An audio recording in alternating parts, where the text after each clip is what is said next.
Okay, for today, a little something different. 57 Chevrolet rear bumper guards. The rear bumper is the centerpiece here. I've got the ends over there in the boxes. These are Danchuck reproduction. Actually, I don't think Danchuck actually makes these, but supposed to be the best reproduction bumper you can buy. Still 400 plus bucks from Classic Chevy of Greenville. Almost 500 normal price. They give me a discount because I bought the car from them.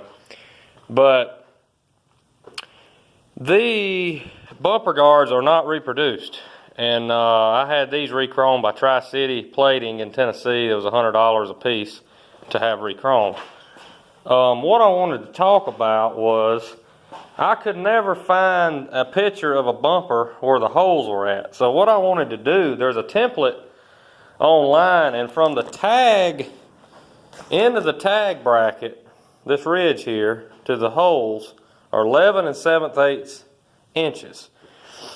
With that being said, I wanted to just kind of show you what I did to get this hole. Once I had that one over there, there's your mark. And but I think this picture here will help you out.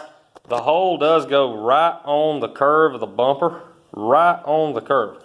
Okay, and what I want to do, where my tape measure went here, is I want to show you. Okay, so I took this thing, and from that bottom piece on the bumper there, from the bottom edge of the bumper to the center.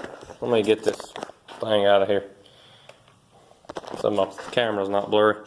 Okay, from the bottom edge of the bumper to the center of the hole where I started to drill, that's that mark. So what I want to do is I want to measure that so you can see what the length is. So the center of the hole needs to be 1 7/8 inches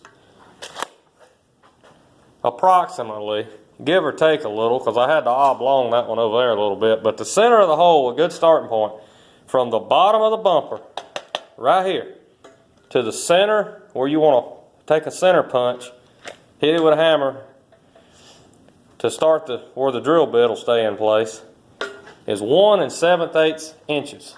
Again, don't worry about the distance between each bumper guard going this way. You want to worry about from the tag bracket over to here is 11 7/8 inches. I wish this video had been available for me, because this would have made things a lot easier.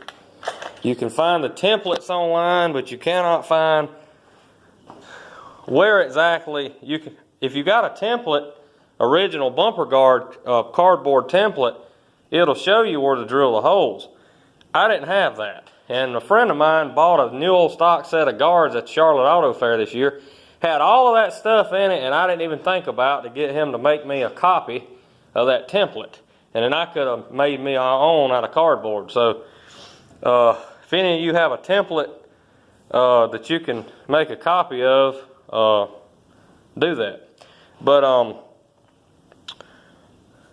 2 holes to hold the guards in, and then we'll flip this over. I've already got this one mounted. You have to have this piece on the top hole and just a short bolt on the bottom hole. So it's about 1.5 inch bolt here, and probably see how long that is, 3 inch or so bolt there. Don't hold me to it on the bolt measurements, but fine thread. The factory uses a fine thread clip like this. Well,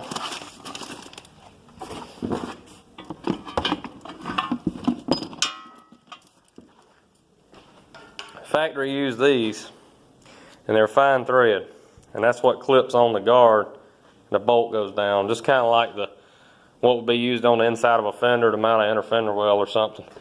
So anyway, in review, from the tag bracket, 11 7/8 inches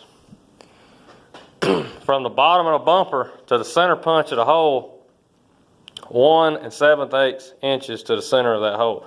Again, to get that one to line up, I had to oblong it a little bit going this way. Don't worry about if you get it off center a little bit. As you can see, a 57 Chevrolet bumper guard is very forgiving. So if you monkey the hole up, you've got a good bit of wiggle room to get it right and not have a hole showing. On a Monte Carlo like this car, you don't have very little wiggle room at all. The guards are only about that wide. So 57, a whole lot different story. I hope this clears up for some of y'all trying to mount 57 Chevy. Now this is not a wagon bumper. This is only for passenger car. I do not know what the wagon dimensions are. This is a passenger car rear bumper and a passenger car guard.